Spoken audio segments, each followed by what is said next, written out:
Acres of Diamonds. Russell Conwell's classic tale, Acres of Diamonds, illustrates the folly of yearning for something you believe is out there, when in truth what you need, what you desire, what you long for, you already possess. The key to success, to happiness in life, is discovering your acres of diamonds. The story Conwell relays goes, in an ancient land with a rich culture not far from the Indus River lived a noble Persian named Ali. The region was marked by towering forests, green fertile fields, and winding rivers. Ali owned a very large farm with orchards, grain fields, and gardens. He was a contented and wealthy man, contented because he was wealthy and wealthy because he was contented. One day an old priest visited Ali. As the night grew dark, the priest told the farmer how the world was made. From a mere bank of fog, the Almighty swirled his finger, condensing the earth, throwing up mountains and shaping oceans. The priest explained how rocks and precious gems were formed.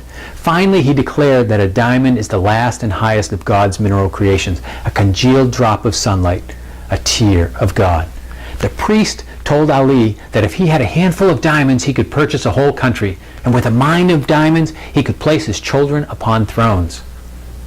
Ali, after hearing about the worth of diamonds, went to bed that night a poor man. Not that he had lost anything, but poor because he was discontented, and discontented because he thought he was poor. Ali lay awake all night. Desire for diamonds consumed him. He woke the priest early the next morning to learn where he could find diamonds. The priest told Ali to look for a river that runs over white sand between high mountains. In those sands, diamonds are found. Ali, a man of action, fueled by desire, sold his farm, collected his money at interest, left his family in charge of a neighbor, and went away in search of diamonds. He had the will of purpose, the strength of means, and the courage of conviction. He was sure of his knowledge and confident in his ability. Ali searched earnestly and energetically. He combed the mountains of East Africa. He ventured through dangerous, forbidding terrain. For years he traversed the slopes, ascended the heights, and probed the depths for his elusive prize. Scouting the mountains, Ali passed through tropical rainforests and crisscrossed countless rivers. He trudged up and down, encountering waist-deep mud and negotiating perilous glaciers. Try as he might, the mountains never revealed the trophy for which he toiled.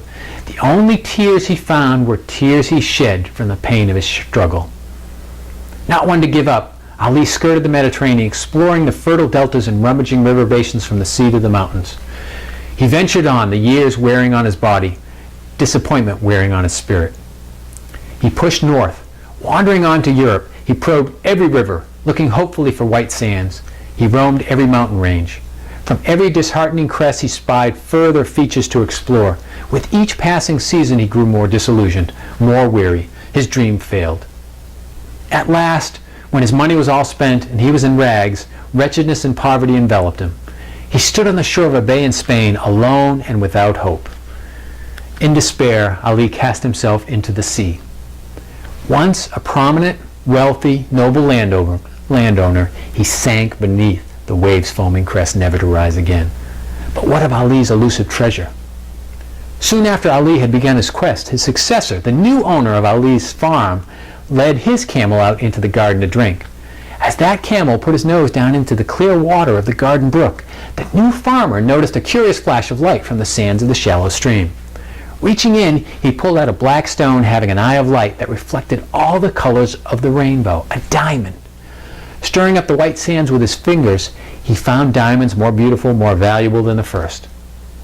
On Ali's farm was discovered the diamond mines of Golconda, the most magnificent diamond mine in the history of mankind.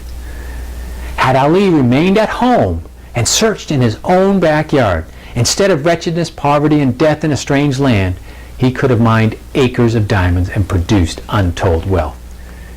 He risked everything for a treasure that had been his all along. These circumstances have been lived millions of times. Countless people abandon their greatest assets to seek something they mistakenly believe they lack.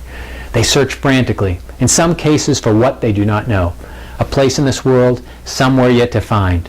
In this state, success, fulfillment, happiness are in distant lands, beyond the next river, over the next hill, around the next corner.